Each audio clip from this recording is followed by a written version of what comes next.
This is Niners After Dark. I'm Grant Cohn. That's Jesse Naylor. It's really dark where he is. He's in Tampa. I'm in Oakland. We're talking Niners, and we're talking quarterback. I think we should talk about. We never do that. Never. I think we should. We got to. We got to touch on it. You know what I mean? Throw some ideas around. We're all talking about: are they going to trade for the guy? Are they going to sign the guy? Is it going to be Watson? Are they going to draft a guy at 12? What if the Niners just don't do anything? Let me ask you: do the Niners have to find their long-term quarterback this year, or can they push this down the line another year like they've been doing for 4 years? It just depends. If we get Watson, obviously, I mean, that's it. Search is over with. There's nothing else to look for. But I was really thinking to myself, like, is this the year that we have to draft the guy? And I think the answer is no. I think we have to draft a guy. And if that guy pans out, great. If Rosen pans out, great. But whether it's Jimmy or Trubisky or Fitzpatrick, whoever that quarterback is, if we can have a good bridge quarterback for one season, it really means that over the next 2 drafts, we can take multiple quarterbacks and they really technically don't have to pan out until next year. So the panic button that I had as a fan was like, oh man, this is it. We got to get rid of Jimmy and we got to move on, which I still believe we have to get rid of Jimmy if we want to compete because we need the money. But with that said, we don't have to hit on a quarterback this year, but we do have to draft one. You got to try, but Yes. but you just have to accept that Jimmy Garoppolo is now a bridge quarterback, or whoever. Right. Jimmy or whoever takes his place as a bridge quarterback, and you're moving on. Yeah, but if they don't draft a quarterback at all, that would be tough. I mean, here's the thing. It seems like if plan A for them is wait for Deshaun Watson, let everyone else get a quarterback and wait until June 1 and feel like maybe there will be one of a few suitors then, that's fine. But if you don't get Deshaun Watson, then you're running it back with Jimmy Garoppolo. And you might have not drafted a quarterback either. So that's maybe like a realistic possibility that the Niners don't draft a quarterback, put all their eggs in the Deshaun Watson basket, come up short, and then say, well, we tried. We'll run it back with Jimmy Garoppolo one more time and draft a quarterback next year. That's a good point because we've talked in the past, and it sounds like if Watson gets traded, it's not till after June 1st. And so do the 49ers hang on to Garoppolo as a backup plan until then, hoping that they can get Watson? Yeah, I guess I never really thought about it that way. That's a very good point. Because it seems like a lot of teams are going to take themselves out of the Watson sweepstakes within the next couple weeks, couple months, the teams that sign quarterbacks, the team that draft quarterbacks. And then if the Niners feel like they want to slow play it, like they really are okay with one more season of Jimmy Garoppolo, maybe they just don't take a quarterback. They take Brayshawn Slater in round 1 and trade up to take J.C. Horn and say, you know what, can run it back. Going to make another revenge tour 2.0, and we'll see what happens next year. If we get Slater and J.C. Horn, I'm okay with not taking a quarterback. Well, there's always Kyle Trask who could be available with that 3rd round. You never know. I have no idea what his actual draft stock is. People don't talk about him ever, and I don't know why. But we'll talk about him way at the end of the show. Yeah. I guess not. They don't necessarily have to find their long-term quarterback this offseason, but I'm with you. Like, draft someone. They have 10 picks. One of those should be a quarterback. Yeah, it has to be. Yeah. Okay, moving on. And this may or may not be related, but do you think Trent Williams coming back to the 49ers is all but a sure thing? I mean, the context here is what he said on that podcast, which made it seem, I mean, it sounded nice. It sounded real good for Niner fans, but he did leave the door open a little bit. How do you interpret what he said? It's tough because there was a separation there. There was Sherman asking him a question and basically laying out, hey, I think San Francisco is the best spot for you. Yeah. And we didn't do it, right? He's like, yeah, what am I supposed to? Nah, man, it's not. It's not. No. Yeah. And then he countered back with the best spots for Sherman and ended it with, well, I hope you don't end up in Seattle because then we might have to play twice a year. So perhaps, yeah. That right there makes you think, oh, geez, this man's coming back, right? Yeah. Yep. But there's an art to negotiation. Yeah. And one of the things that I've always said is you do not let a client leave the office without putting pen to paper. And as of now, Trent has left the office without a deal. Yeah. So that means he's free game. I don't like that. And that tells me that the chances of Trent going is a lot higher than 49er fans want to believe. So what was he doing in that press conference when he was saying all those nice things to get Niner fans' hopes up? He knew what he was doing, right? And Richard Sherman knew it was on purpose. Get their hopes up and then put management in a tough position. Yep. Yeah. Force their hand. Hey, I want to be in San Francisco. If I'm not back, it's not because of me. It's because y'all didn't want to sign me. I mean, what am I supposed to do? I got to get paid. It's my last big contract. Exactly. So what you do is you say, I'm coming back. I'm probably coming back. And then when you sign somewhere else for more money, it's like, well, it was the Niners' fault. They didn't pony up. They had cap space. Richard Sherman said they should have done it. I'm with you. I think it was just two smart, soon to be 33-year-old veterans working the system, man. Because the way I look at it is I'm 33. And if I were in this league, I would be real nervous of the 23, 24, 25-year-olds taking my job because they're younger than me and way cheaper than me. So you gotta work your media connections. You gotta do what you gotta do. And I respect Trent Williams for at least getting such a big platform, you know? Wow. Sherman's his own agent. And I'll tell you what, when he's done, he's going to be other agent. People's. Yep. Because he is so good at hyping everybody. He was doing it in that moment. Mm-hmm. Yeah. It was like a free, it's a little, anyway. All right. Second part of the Trent Williams topic. Do you think he cares one way or another if Jimmy Garoppolo's on the 49ers? He does. I think that he does. So I think this is probably the most overlooked section of that whole interview. And it was I believe it was right before him and Sherman were going back and forth as far as where they were going to land in free agency. And Sherman asked him, does having a quarterback in place matter to you as far as where you go?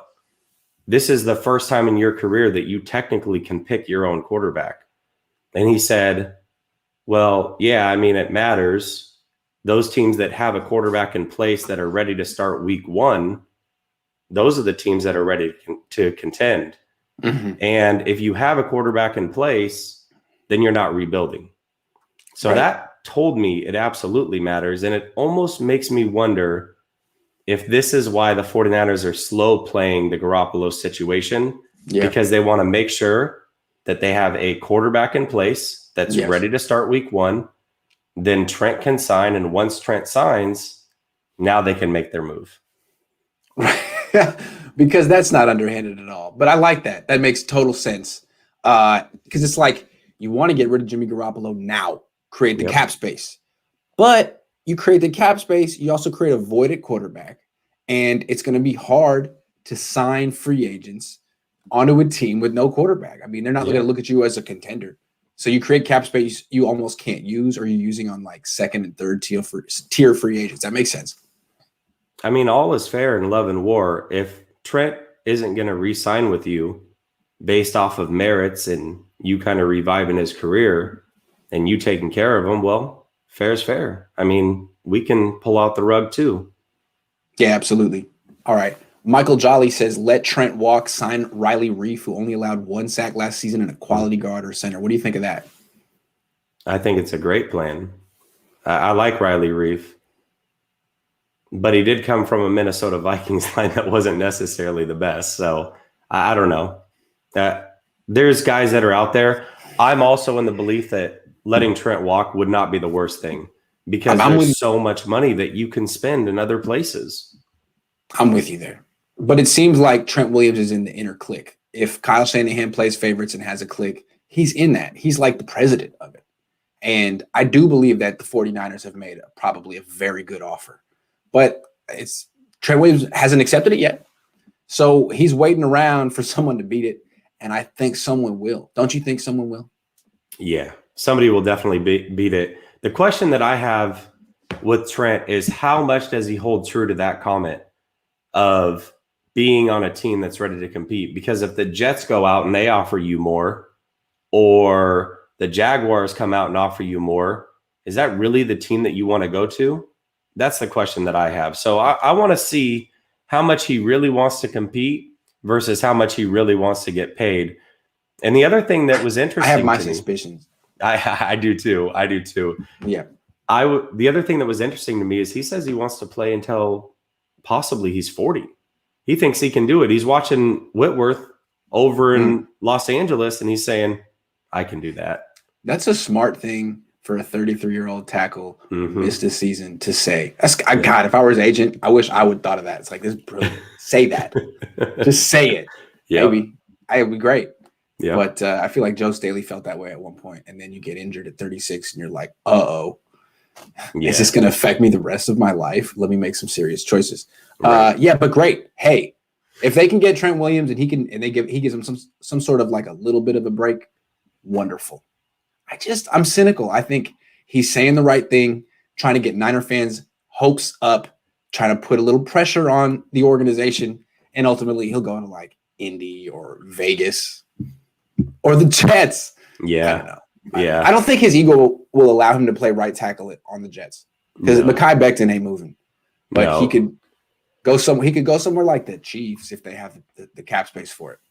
Maybe. Yeah, I'm not too worried about the Chiefs. I don't think they can clear that kind of cap, but there are other options for sure. Okay, speaking of Jimmy Garoppolo, if and when the Niners get rid of Jimmy Garoppolo, they'll have the fourth most cap space in the league. We'll create some interesting options. Do you think the Niners will be able to take advantage of that this year or no? I mean, there's no better year that I can think of to have the fourth most cap space in the NFL. The 49ers are already in that spot where they are on the verge of being a Super Bowl contender again if they make the right moves. And free agents are going to be cheaper than ever. Other than the top tier guys, we just talked about Trent Williams. There's going to be Barrett. There's some guys out there that are going to get paid. Mm-hmm. But the rest of those guys, especially if you're 30 and older, you're going to be cheap. And if they play their cards right, they can get a lot of cheap players that are really good and can contribute to the bottom line of possibly winning a Super Bowl. And that's why I said Trent Williams, to me, walking is not necessarily the worst thing in the world. There's a lot of places you can spread that money and make it grow for you even more. So yeah, if Jimmy's cut and we can have the fourth most space, and I believe that would be the most space in the NFC, hey, that's a good thing. Yeah, I mean, again, can you get these people to sign on to you without a quarterback in place? But you sign Alex Smith, who, has just as good of a winning percentage recently as Jimmy Garoppolo. People talk like Jimmy's this magical winner. He was 3-3 last year. Alex Smith was the one who was 5-1. I'm just saying, if we're just judging quarterbacks purely on their win-loss record. So you get rid of Jimmy Garoppolo, create the cap space, sign Alex Smith for what? $10 million, $8 million, something really reasonable. He's the Toyota Corolla of quarterbacks. And then you sign Yannick Ngakoue or Von Miller, or say some huge signings. Yep. And say, you know what? We're going to draft a quarterback at some point, whether it's someone in round 1, someone in round 2. We'll figure this out. And if we don't, we still have Josh Rosen, Alex Smith. I think that's the way to go. I just don't really have a lot of confidence in the Niners doing something that bold. I don't either, unfortunately. But Ngakoue is an interesting one because I feel like he is this year's Clowney. Like he may sit for a while and think he's going to get paid and then realize like, wow, I really have got to take a 1-year prove it deal because I kind of failed on 2 teams last year. Like I didn't do a lot and I was supposed to get a big contract this year. This is why he was traded from the Jags to the Vikings in the first place. Then they shipped him over to Baltimore.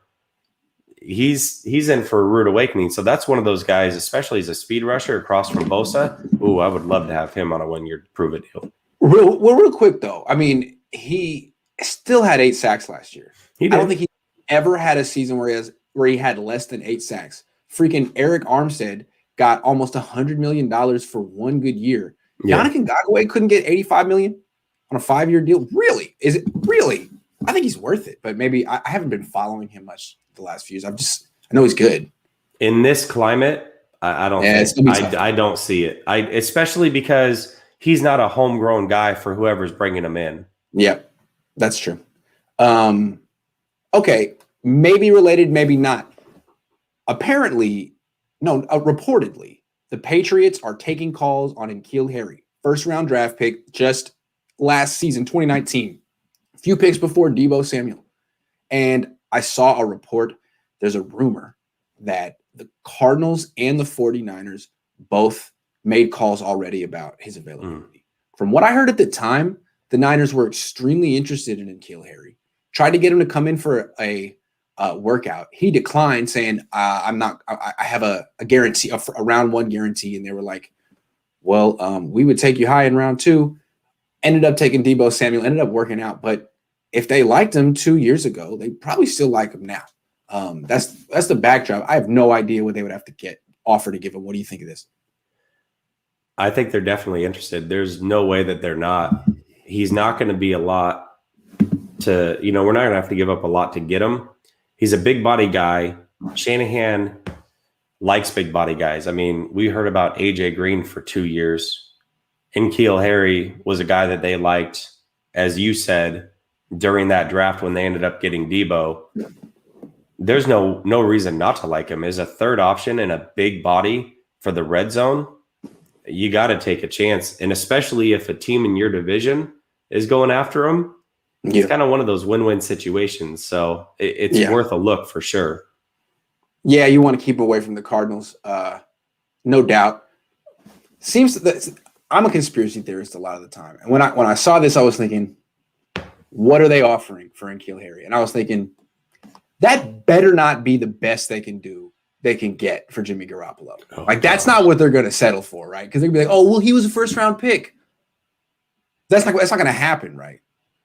Because sometimes when there's these players like Harry who the team has given up on, like the Patriots don't want Harry. It's clear. So they're not going to get much for Harry. It's already known they don't like him. Same thing with Jimmy. Like, that's a guy you don't want. What are you really going to get for him?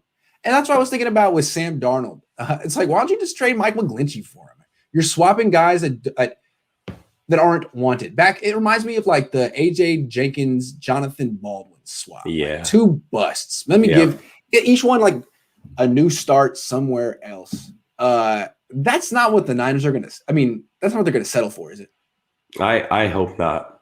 I hope not. I don't know what would be worse. I know that getting Harry or getting a player back would be nice, but I almost think that looks worse than just cutting Jimmy. I swear. If Harry is the guy that comes back, you better act like you had some better offers and you wanted to do right by Jimmy, and so you just cut him so he could pick his team. That cannot be it. That cannot be it. You can see why my brain would go there, though. Yeah, absolutely. You're going to sell that as a first-round pick. Oh, we liked him. He was no, don't you? You can do better. I hope you can do better. I would think. It sounds like something the Patriots would offer. Hey, instead of our second-round pick, what about our first-round pick from a couple years ago? He's really good. He just didn't work out. We don't have but on your team, are you kidding, Kyle? It'd be fantastic. And you were going to draft him round 2 anyway. So you were going to do it anyway. It is like you're getting a second. That's just what I was like. Oh man, Kyle, that's a letdown. That would be worst case scenario. I swear. Like I said, cutting him is a better option. I'm not joking. Well, it'll be interesting to see if the Niners get him for like a 5th or a 6th. But if they really trade Jimmy for N'Keal Harry, time to abandon ship. Will Craig says trade Jimmy G. I'm with it. Let Trent go. I'm with it. Mm-hmm. Draft O-line and corner and pick Mond up in 2nd or 3rd day. This seems like the best option to sign free agent with the gain salary cap. I don't know if Mond's going to last that long. Hard to know. But we'll talk about Mond in a minute. Thank you, Will. And then Set for Global Doom says, I want Kyle Trask in the 3rd round. Is that possible, Grant? That Frisco picks him up. Will he be there in the 3rd round? I like how he asked the same question in three different sentences. That was raw. I like that. Anyway, we're going to talk about Kyle Trask too. We're going to finish the show with Kellen Mond and Kyle Trask. I appreciate the donation, and I'm not going to let you down. Just hold on. We're going to get there. He asked that question like, I'm serious though, but really. If he paid $5 for that question to ask it 3 times, I feel like we might want to answer it 3 times. No, we're gonna get to it. We just want to hit on Carrie Hyder real quick. How easy will it be to bring back Carrie Hyder? So this one's interesting to me because I think if we were looking at the end of the season, we all thought Hyder's going to get paid from someone, and there's probably no shot that we're bringing him back. But as the dominoes, that's just Niner fan PTSD from Eric Armstead. It's like, dude had one good year, $85 million. But anyway. Yeah. So I think that as the dominoes have fallen, Hyder's going to be pretty cheap. Like, let's really think about this for a second. He's 30 years old. He's had 2 productive seasons, one on the Lions, one on the 49ers, both with Kusurek as his defensive line coach. He knows where his bread is buttered. And there's so many other edge rushers that are out on the market right now that are younger or more proven. I feel like Hyder really can be got for around $6 to $8 million a year. I agree. Plus, the rest of the league already saw what happened when he left Kusurek. It didn't work. He bounced around and was nothing. Then he goes back and plays well again. I think any other team would have to be like skeptical. How would you sell that to the owner? Hey, we're going to spend a bunch of money on this guy who's had 2 one-off years under the same position coach, but he's going to work on our team. Right. I agree. I think you can get him on the cheaper side this year. And in which case, why would you not bring him back? Because you know how he performs on this team with this coach. He's a hell of a player. He is. He might not even be a starter. He could be the guy off the bench. I like it. He's got a motor. That's what I love most about Carrie Hyder is we talk about Armstead and we talked about Hyder, complete antithesis of each other. Like Hyder never gives up on a play. That guy would be 15 yards away from the ball and he's still chasing things down. Armstead will act like he's doing that, but that's because he gave up for the first half of the play. They're exact opposites as far as their motor goes. No doubt. Raymond Martinez Jr. says, "What's up, G? Who's your breakout 49er this year that's under contract? Kyle and John need some quality control. Help them, please." All right, Raymond, I got you. Who's going to be the breakout player who's already under contract? Right off the top of your head, shoot from the hip. Who you got? Breakout player that's already under contract. Some names that coming up to mind for me always Ross Dwelly. They've been holding back his breakout year forever. Also, Kevin Gibbons. Kevin Gibbons is a good player. I think DJ Jones is going to leave. Kevin Gibbons is going to become the starting nose tackle. And he may not be as stout against the run. He's a little smaller than DJ Jones, but he's a good pass rusher. He might be the guy who gets 8 sacks miraculously next year. So those are the 2 names. In that vein, I would say Kinlaw has a chance. True. I forgot about him. Yep. So I would say Kinlaw on the offensive side. I don't know if you can really call it a breakout year, but I really feel like Ayuk's about to have a monster year. Yeah, depending on who the quarterback is. Yeah. I'm going to fade him if it's Jimmy. I'll tell you that because he needs to get the ball down the field. He does. To be fully – God, if he had it prime Ben Roethlisberger or Peyton Manning, oh, God. Yes. Yeah. But he's searching. He's waiting. And the Niners might be like, we like next year's draft better. We're going to wait for Desmond Ridder. Right. So, yeah, I think they should bring back Carrie Hyder. It should be somewhat of a priority. Don't let him get away for like a reasonable contract somewhere else, just so you could bring in Tevin Coleman.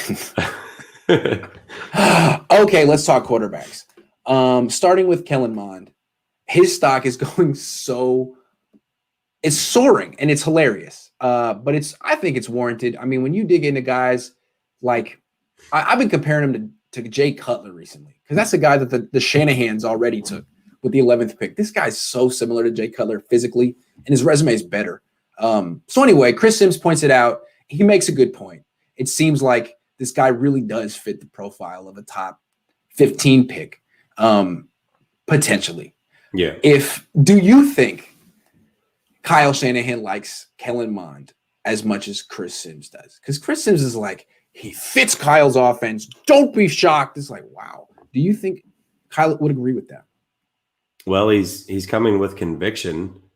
Yeah. I don't know how much I believe that conviction though, just because with Sims and Shanahan being so close, if he knew that he fit that offense so well, does he really want to hype him up and kind of undercut his buddy? With the Mahomes thing, that was a behind the door conversation. So I don't know how real this is, but let's assume that it is completely real for a second. That's a really good point. Yeah. Then yeah, I would have to say that he would be super interested because he's got to trust what Sims is telling him. Sims already told him to take Mahomes possibly at 3. It almost sounds like Sims is like giving his advice publicly. Like, dude, you don't listen to me. So now I'm going to put the pressure on you. Like, this is what you need to do. I'm telling you. Yeah. Look at my track record. Tell me I'm wrong. I'm impeccable. Like, whatever you think you know, whoever you're listening to isn't as good as me. I'm telling you, Kellen Mond, do it. I think it's really interesting. And he lays it out. He's like, he's got the quick release. He can throw all the short stuff. When people look and evaluate quarterbacks, I'm always seeing clips of like, man, look at this downfield throw where he's rolling left and hits a guy. It's like, you threw that 3 times this year, maybe 3 times this year. Right. What Kyle's looking at is, can you execute the slants, the posts, the digs, which I call 15 times a game? How precisely do you execute that? If you don't, then I can't use you. That's what he's thinking. And what the appeal of a guy like him, of a guy like Cutler, is that they're pocket passers plus. At least they were coming out of college. They're pocket passers with the athleticism. They did run a little bit. And they're experienced. I think whatever Mike saw in Jay Cutler, Kyle would see in Mond. And I think the upside there is freaking Cutler won 11 games in college in 4 years. Mond won 31. So I do think he's a much better player than Cutler was. Yeah, I agree with that. And he definitely does want a quarterback, I would imagine, that can protect himself, whether he's mobile and as far football. as yes. So I do think that he would like Mond. I just hope he doesn't like him at 12. I mean, here's the thing. Ideally, you want to take Mond in the 3rd round. That's what I thought was going to happen. Yeah. But then what I'm hearing is, hey, don't be surprised if 4 quarterbacks go in the top 4 picks. Okay. And then it's like, well, don't be surprised if Mac Jones goes top 8. So you're saying 5 quarterbacks in the top 8 picks. Okay. And there's still teams that need quarterbacks. So like the 6th quarterback could go top 15. And it seems like Mond would be number 6. Yeah. Could be 6. And it's like, well, yeah, you'd like to trade down, but how do you know the Patriots won't take him at 15? What are their options if they don't get Jimmy Garoppolo? Josh McDaniel likes quarterbacks who can move. He was in Tebow. Maybe the Niners feel like, man, if maybe we can move down to 13 or 14, but if we go too far, God knows it's a weird year. I don't know. It's a weird year. Yeah, it's crazy because you just talked about Kellen Mond being a fast riser all of a sudden. We've already seen this with Mac Jones. Yep. Like, this isn't normal. Usually there's a guy pre-draft that rises up boards. Right now there's 2 guys. And really 3 if you count Wilson. I mean, all of a sudden he's number 1 on Sims' list. It's like, oh, geez. Like, we have 3 quarterbacks that are rising up the board quick. Now, the question that I have is, there's been a lot of time to analyze all of this. Mm-hmm. And with no combine, I'm curious to see what actual NFL scouts and GMs think of these quarterbacks, because we are under the assumption that these guys are all going to go top 10. That's fantastic. Sure. But what do these teams actually think of these quarterbacks? Because you and I already discussed it. It's more likely that only one of these quarterbacks actually does something in this draft versus multiple guys hitting. And if they know that and free agency is first, let those dominoes fall, and then let's see what actually happens come draft time. So I'm curious to see how this really plays out. Yeah, me too. It just seems like the trend right now is these young quarterbacks do well, except for Tua and Dwayne Haskins. And I don't know. Most of the young quarterbacks do well. And the cap came down this year. There's more of a demand than ever for the young quarterback. And there could be this crazy new precedent set this year. Maybe not. But I've seen like prominent NFL national journalists with crazy mock drafts with like 4 quarterbacks going top 4. 5 quarterbacks in the top 10. And so the next question is, okay, well then can the 6th guy go 12? Yeah. Yeah. Can the 6th guy go 15th? Yeah. Yeah. And so, I mean, that's why people are having this conversation. I think people are trying to see what the 2021 landscape is. And most years you would not take the 6th quarterback in the draft. At 12, you wouldn't do it. No. But this is not most years. This is different. So yeah, it is. Real quick, I'll answer these questions and then we'll get to what everyone's been waiting for. All right. Kyle Trask. Tommy Huxley says, what do you think they do with Ronald Blair? Good question. What do you think? I think they'll bring him back. But 1 year cheap. I think you got it. He's not going to have any value anywhere else. Exactly. They'll offer him a cheap little deal. And what is he going to do? He might Make him prove it in training camp. Maybe he'll leave and just so he can get to a different training staff. No, I think he'll probably want to be with Kosarik. I think Kosarik is just breathes money into these mid-level backup defensive linemen. It's like, you want to get one good payday, stick with me. So yeah, he's been with the Niners his whole career. He's still rehabbing. I think they stick with him. Yeah. In 2020, Watson's offense scored 23 points a game. Trubisky led the crap Bears to 27 points a game. Why ignore MT? He checks every box, 2 exclamation points. Winner with upside. Dang, Steve. I'm the original Mitchell Trubisky fan. Yeah, you don't have to sell me. I like when people talk about trading for Darnold, I'm like, I don't want to tweet it because I just don't want to have a bad day and then bring it all on myself. But I'm just like, Trubisky's better though. It's like, why do we Trubisky's better? I don't know. I mean, depending on the price, I just thought that he finished the season off pretty well and is going to get a solid deal from someone, and the Niners probably shouldn't go that route. What do you think? I don't know what kind of deal he's going to get. What I will say is whatever the Bears are doing right now, they're royally screwing themselves because they have dipped their toes into every other quarterback's pool that has become available this offseason. And Mitchell Trubisky has got to be looking at this going, I am not re-signing with you guys. You didn't give me the 5th-year option. You told me I was the guy still coming back. And you literally talked about Stafford. You talked about Wentz. Now you're talking about Russell Wilson. I'm out. I am out. He needs to leave. Chicago is a terrible place for quarterbacks. It's just a terrible franchise. They never do a good job nurturing the dudes. It's a defense-oriented place. He should leave. I don't know where he's going to get to go, but I still think, I don't know. Patriots? He's a good runner. He's got a good arm. He's got a quick release. He seems like he has zero confidence and he doesn't see the field that well. Maybe he could go to the Patriots and sit for Patriots would work. Yeah. We still have no idea what the Patriots are going to do. And I wonder if they're going to do something in the first couple of days of free agency to take away a little leverage for the 49ers. And then boom, they trade Jimmy Garoppolo for N'Keal Harry. And all the Niners are so happy. Please say go Lions. No. But thank you. I appreciate it. All right. Final one. So we asked, does Kyle Shanahan like Kellen Mond as much as Chris Sims does? There's reasons to think he might. They're very close friends. They see things the same way. And Chris Sims said he should, basically. It's like he's got all the tools that Shanahan would look for. This is different. This is what we like. We like Kyle Trask a whole lot. I mean, a whole lot. You like him as much as I do. I just really like Kellen Mond. That's my own. Yeah. That's my own thing. But we're talking Kyle Trask. I think he's a freaking baller.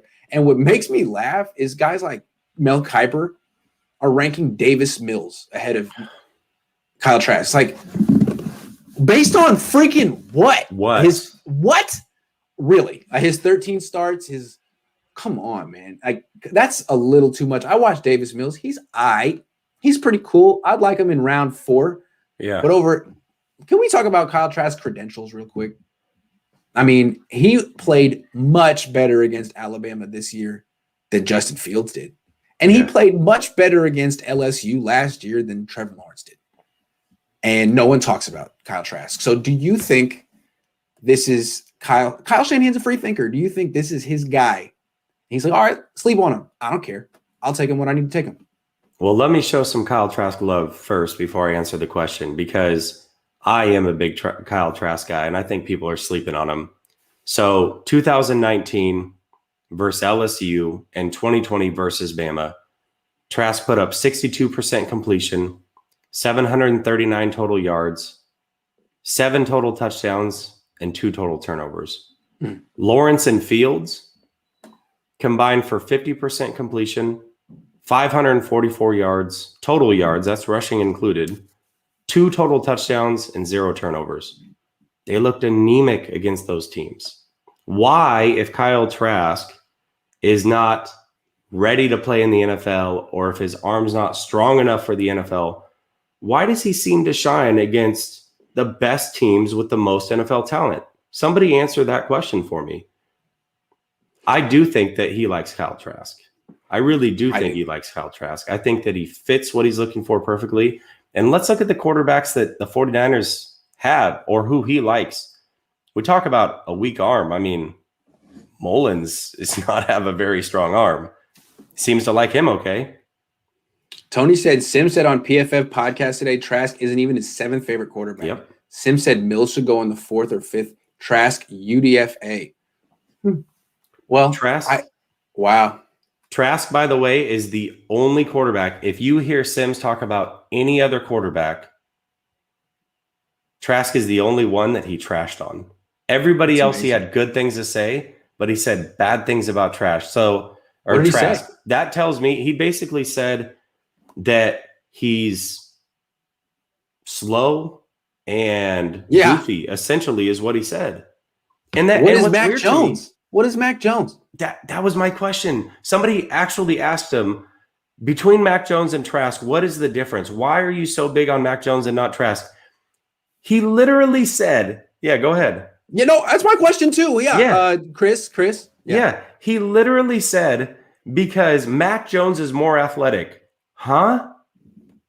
No, Trask can actually throw when he's on the run. Have you not watched Kyle Trask play? Because when Mac Jones goes mobile and he tries to throw while he's moving out of the pocket, a lot of times he looks like he has 2 left feet. Don't talk to me about mobility and throwing on the run and looking athletic, because Mac Jones definitely does not fit that mold. Trask does a heck of a lot more than Jones does. Yeah, that's ridiculous. Anyway, so Chris is wrong about that. Yeah. I wonder if he'll change his opinion in a couple of weeks or a couple of months when he sees some more film. And here's what's happening. Here's what happened with Kyle Trask. He had that bad bowl game. End of story. And media guys see that and they don't want to back him. They don't want to talk about him. He's toxic because he had one bad bowl game on national television. He's a punchline. But that's not how NFL teams scout. How much weight do they put on that? Zero? Very little. He had one bad game without his guys. I mean, it was on national television. So that's why it holds so much weight in media scouts' eyes. But I feel like the same way that Kellen Mond could rise is the same way Trask would. Not because he has media buzz, but because when you really watch the tape, it's impressive. He wasn't just missing Pitts and Tony in that game, by the way. He was missing their backups. Everyone. He was down his 4 top guys. He already doesn't have a run game, and he can't get protected because I'm not sure if any of those linemen are actually going to get drafted this year. So that's what blows my mind. I don't think Chris Sims is doing his boy a solid. Chris Sims wants to be an NFL general manager. He said so. He wants to be right. He doesn't want to be wrong for Kyle Shanahan's sake. I mean, he's not, he's not doing this for Kyle. He's doing this for him. So he wants to be right. He also put Zach Wilson number 1. So he's going to be wrong about some stuff this year. Here's the way I look at it. He's on an unbelievable streak, 3-4 years in a row, and he's feeling himself a little bit too much.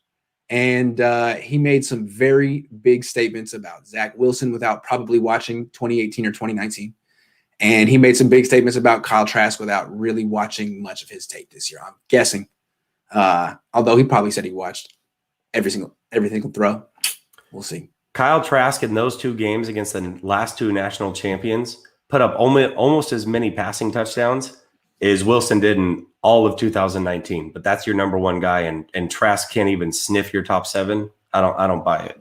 I just don't understand how anyone can rank Mac Jones ahead of Kyle Trask. I think what it is people want to say they're evaluating the player, but they're really evaluating the team. And Mac Jones always won, and it looked easy for him. You know why? Because it was easy for him. Yeah. Because he was doing play action all freaking day, and he was faking the handoff to Najee Harris, and he had an NFL offensive line. That means something. What Kyle Trask was doing was lining up in empty formations a lot of the time. No running back, because what's the point? We suck at running. 5 wide, drop back and throw. That's really in the SEC. That's really hard. We're not even going to pretend no play action. And he wasn't like dinking and dunking from empty sets. He was going down the field. He created an explosive offense on his own. Now, he did have explosive playmakers. That's true. But he didn't have any help from the scheme the way Mac Jones did. And Mac Jones had the explosive playmakers too. I like Mac Jones, but I don't understand. No one has explained to me yet how you could put Mac Jones ahead of Kyle Trask. And I was hoping Chris Sims could explain that one to me, but he said mobility, the hell out of here. He said 3 things, actually, and this is what makes me think that he actually didn't watch Kyle Trask. He said the mobility thing, which was a joke. He said that he had more weapons than Mac Jones. Then he followed it up and said all they did was figure out how to throw fades down the sideline over and over. Wait, what? You're saying in the SEC that all they did was throw fades down the sideline and they got away with that? Downfield. All he just did was just kept throwing down the field. Right. You didn't watch him. There's no way you watched him if that's what you came away with. I don't understand why no one is giving this guy love. I mean, Mac Jones gets the hype. Mac Jones is going to go 8th to the Panthers or something. Kyle Trask is going to really curious to see which team takes him. Could be the Niners. Because to me, honestly, you compared him to Matt Ryan, there's a lot of similarities there. Yeah. Kyle, you coached Matt Ryan. Yep. You got to see it, man. How do you not see it? Yep. Absolutely. I think he can move enough to execute the bootlegs. He absolutely can. He did it in college. He did it in college with no offensive line and no run game. What he can do from empty formations is beautiful because that's the NFL now. A lot of spread out empty formations. And the way he can throw the ball down the field is exactly what this team has been missing. You know, I mean, you think Kellen Mond can do it because he has a strong arm, but he didn't have the playmakers. So if you give him Kittle and Ayuk and Debo, yeah, well, it's a projection. With Kyle Trask, turn on any game, it's like, wow, 3rd and 8, 20-yard pass. 1st and 10, 30-yard pass. It's like, wow, yep. Kyle, like you can take your time moving down the field. Now let's just do it in 3 passes. He's very aggressive. And they're like, well, he doesn't put enough mustard on his throws. Like maybe he's taking a little bit of velocity off of it and throwing a very catchable ball. Yeah. Maybe that's a good thing. Yep. There's how many quarterbacks have Kaepernick's a great example of this. How many quarterbacks had a great arm with high velocity, but could never figure out how to take a little bit off? Trask throws it at many different speeds, throws a very catchable ball. I would say anticipation over velocity is more important in the NFL. And to your point of the empty backfield, he led college football as far as passing yards and touchdowns with an empty backfield and 5 wide sets, which tells you that they're throwing the ball, and he did it in the SEC. But his arm's not strong enough for the NFL, so keep thinking that. But his receivers were too good, but Mac Jones weren't. Right. It's like, okay, man, he had NFL receivers at Florida. He's going to have NFL receivers in the NFL. He knows he can operate without the benefit of play action. I mean, Kirk Cousins can't. How many quarterbacks who can't even move can do that? Peyton Manning, Ben Roethlisberger, Tom Brady, Phillip Rivers, like the Hall of Famers. Everyone else needs play action. Everyone else needs Kyle Shanahan. And from Shanahan's perspective, it's like, well, look, I can make any quarterback better with play action. Play action makes every quarterback better.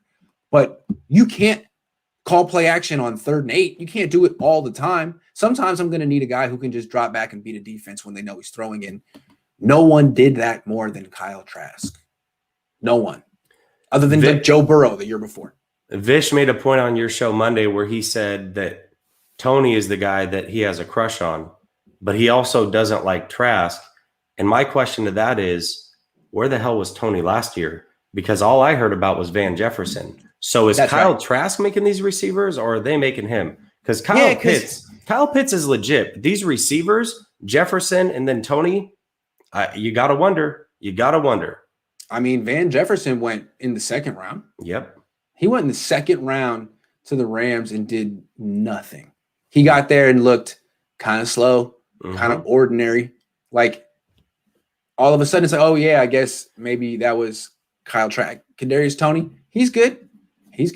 But we'll see. I mean, he had how many good years at Florida? One. Yeah. So we're still on the Kyle Trask hype train. And I feel like I've done enough for Kellen Mond. Like at this point, he needs to start paying me. So enough. I'm going to go back on the – when I tried during the season, it just didn't work. I feel like I was hurting Kyle Trask. But then we come back around now and point out that there is no good reason to rank Mac Jones above Kyle Trask. There is no good reason. And if someone has one, I'm waiting to hear it. So, next Thursday, Mond, I expect a $2.99 tip. Waruna says, what if Wilson to Saints, Breeze to Seattle, Taysom Hill to Bears, Mitchell Trubisky to Washington? I don't know. It's very creative. I can't wait for the little quarterback carousel this offseason. It's going to be a lot of fun. Yeah, me neither. I just don't see how the Saints, who, by the way, the new cap just came out and they're still like 63 million over. Yeah. I don't know how they trade for Wilson.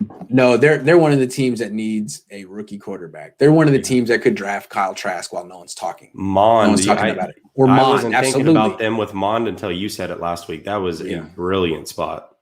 Well, yeah, thanks. But every time I say his name, his stock goes – Not well, now he's 12. Day. So next week he might be going 1 to the Jags. I still think he's a better prospect than Mac Jones, but what do I know? I don't know. Anyway, Waruna, thank you very much. Jesse, thank you very much.